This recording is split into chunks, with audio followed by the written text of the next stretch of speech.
Health Teacher episode 4. So, episode starts off once again with Sensei trying to get a date with Miss Ritsuko. And at first, it's going well because he is doing the charming thing. He's asking her out. He's saying, we'll have dinner, it'll have a nice view. And then it goes completely the left field where he tells her, yes, it has a nice view to a cemetery. These guys come in dressed up as like ghouls and all this other stuff. So it's like all the things she hates. He just told her, yes, our date is gonna involve that once again, and she freaks out once again and leaves him there. Poor guy can't catch a break. And his students were like on him, like, oh man, you almost had that. If only you actually knew what you were doing. Like kicking him while he was down. It was really bad. And eventually they were like, oh, you would think somebody with like psychic powers would be a lot better at getting dates with other people. And one of the students that he's close with, Miki, was the one that was like, yeah, if I had psychic powers, I would probably be famous. I'll be all this and that. And the teacher kind of looked like, yeah, don't don't do that. Almost like it's one of those instances where like they don't know what kind of responsibility comes with like gaining psychic powers. They don't even know if like if they do earn psychic powers, whether it'll be useful to them or more of a hindrance to them. As when new people come in contact with things they're not fully aware of how to use, they either misuse it or they completely injure themselves or are incapable of like putting it to its best use. So I like that. That's kind of like one of the core themes of this episode, were about like misusing powers and stuff.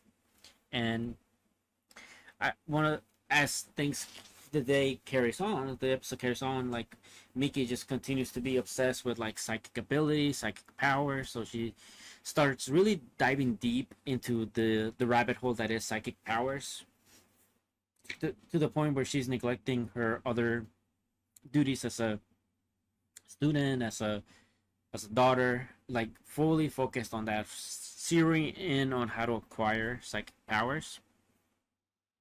And then eventually, one night, she ends up getting certain ability because she went to sleep. And once again, the spiritual magnetic field that is kind of going haywire kind of puts puts her in an ability to be able to use her own spirit later on. As we see, her own spirit kind of like goes away from her body, but it's only like her neck and her head can float around, and it's not really her actual body, because she starts being able to look around. As when the next day when she goes to the nurse's office after Nube catches her trying to catch a snooze in class, she goes to bed in the nurse office and starts going around the school. She's thinking she's flying. She doesn't really understand what she's doing, and she's probably like, man, this is probably just a dream.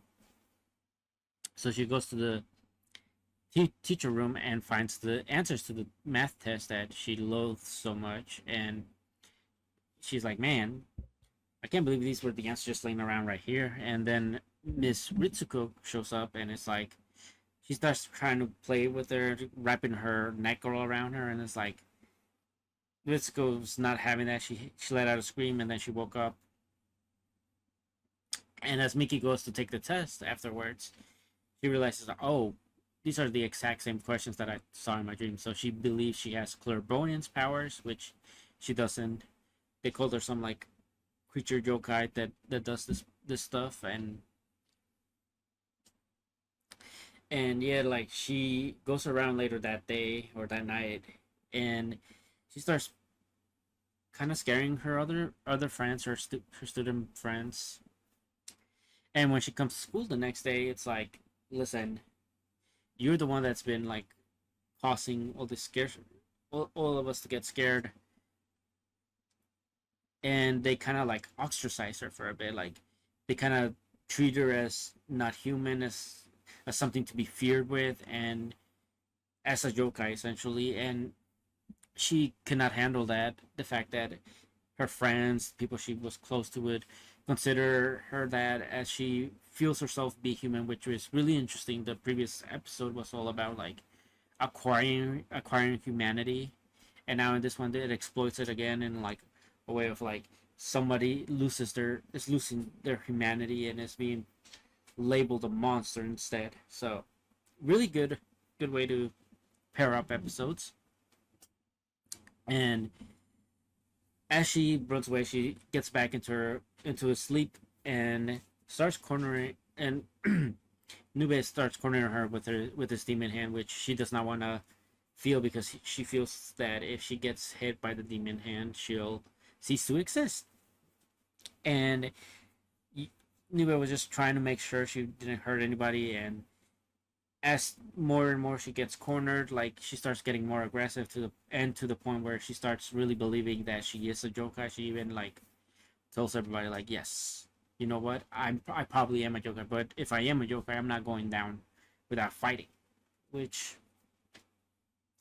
Nube just kind of takes care, handles it, and eventually the friends are like, no, you know what, we accept you for who you are. Like if you are gonna start having a long neck, we'll accept you for what you are, and not what label we've placed on you, or what label is left on you.